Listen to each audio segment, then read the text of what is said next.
issue we are going to discuss today is whether the paintings and sculpture will be included in the cell. To identify this issue, we need to determine whether the painting and sculpture are fitting or fictional.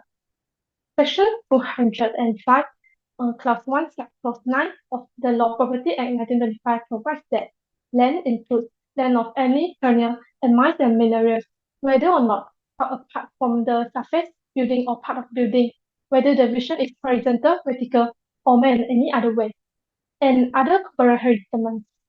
Also, a manor, a person, and a rent, and other incorporeal determinants, and an easement, right, privilege, or benefit in, over, or derived from land. In this context, corporate determinants refer to conjugal physicality. This includes a space, surface, and structural aspects, with fixing and fixture being part of surface property. They are inheritable properties that can be transferred from one person to another. Fixtures are items so attached to the land and they form part of it, while fittings are removable items. Identifying whether an item is fittings and fixtures is important because, according to Section 52 of the Law of Property Act 1925, any fixtures passes automatically to a purchaser, while fittings do not.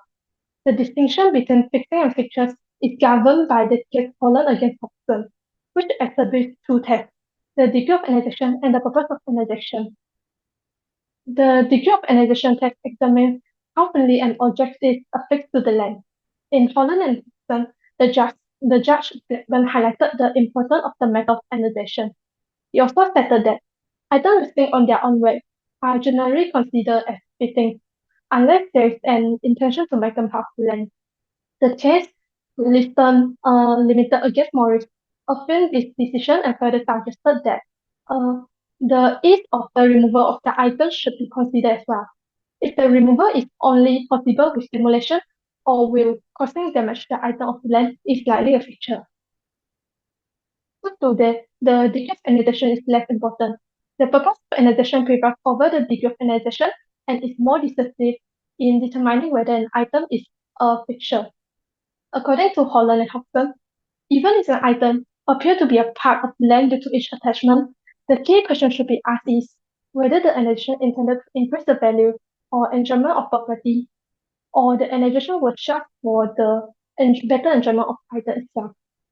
Additionally, some cases such as Ravelli and the Court against Treasury suggested that an item which would otherwise appear to constitute as a fitting may nevertheless be afforded as fictional status if it is found to form part of architectural design or aesthetic scheme. So, understanding the rule of fitting and fixtures, let's try to apply the law to Abraham case. There's a general rule where items are expressly referred into the contract, then the rules concerning fitting and fixtures are displayed. However, in this case, the inclusion of the painting and structure wasn't set in the stock and purchase agreement, so we must look at the degree and the purpose of annexation test. So let's first consider the paintings. They were just simply hung on the wall and could be easily removed without causing any damage to the property. According to the degree of annexation test, as in with Lear and Taylor, Wilbur tapestries hung on the wall were deemed fittings because their annexation was minimal, serving only to display them for the owner's enjoyment. This precedent suggests that objects not firmly affixed are generally considered fixing. Therefore, the painting might be considered fittings as well, since they were not permanently attached to the wall. But just as we mentioned earlier, besides degree of annexation, we need to consider the purpose of annexation as well. And the purpose of annexation prevails the degree of annexation. So, if we're using purpose of annexation test, Abraham probably could argue that the painting pictures in Reveille, tapestries and portraits fixed to the wall were considered as pictures because their purpose was to enhance the overall design of an Elizabeth room, making them an integral part of the property, architectural design, and also decoration, rather than to be enjoyed as individual items. So in Abraham case, the property is Victorian style, and the paintings are for Victorian era as well. So Abraham could claim that the paintings were intentionally hung to complement property style, forming an integral part of the decoration.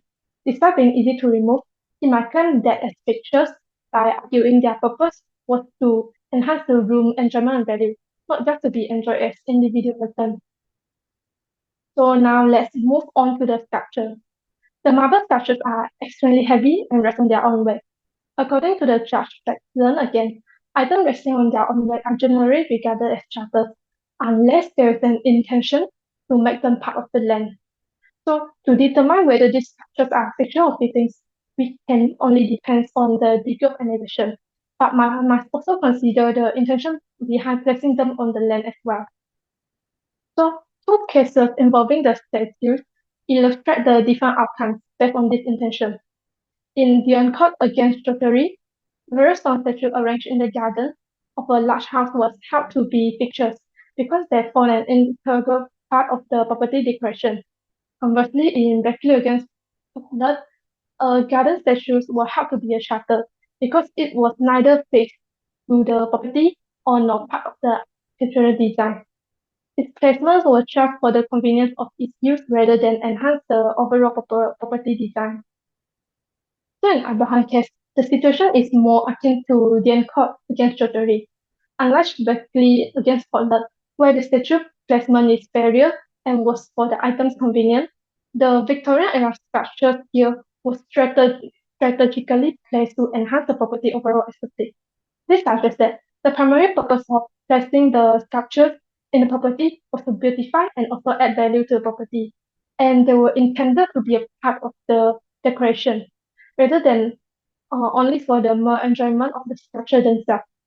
Even though resting on their own weight doesn't automatically make them become fixture, the court will likely follow the reasoning in the court and consider them as fixtures because they are integral part of the decoration. On the discussion, we can note that the purpose of the painting and sculptures in enhancing the property values is significant. If it can be proven that these items were integral to the property decor and contribute to its overall value, they will be fixtures and will have been included in the sale. But let's say if today they will just random decoration and there's not consistent with the property style, easily to be removed and also can be replaced, it must suggest that the purpose of placing them in the property was just to enjoy the item itself. In such case, they would be fitting and the seller may take them away from the property. Another point we need to know that is when coming to this kind of issue, which is like determining an item was charter or fixture, the court will focus on the objective intention of the parties rather than their subjective intention. So in Hobson against Gorringe and Malouis against BMI Limited, the court stated that the intention behind the annexation should be inferred from the degree and purpose of annexation itself. Suggestive intentions of agreement, either it was expressed, inferred, or implied, do not influence whether a charter become part of the freehold. Yeah, so in this case, we can see that Abraham and Brenda, they both have different subjective intention and assumption. And Abraham thought that Brenda agreed to sell the paintings and sculpture to him, included with the property, while Brenda believed that the high value of this item actually made him unreasonable to include this thing in the sales agreement. But despite they both having different subjective intention and assumption, the court will examine the intention objectively using the degree and purpose of annexation test.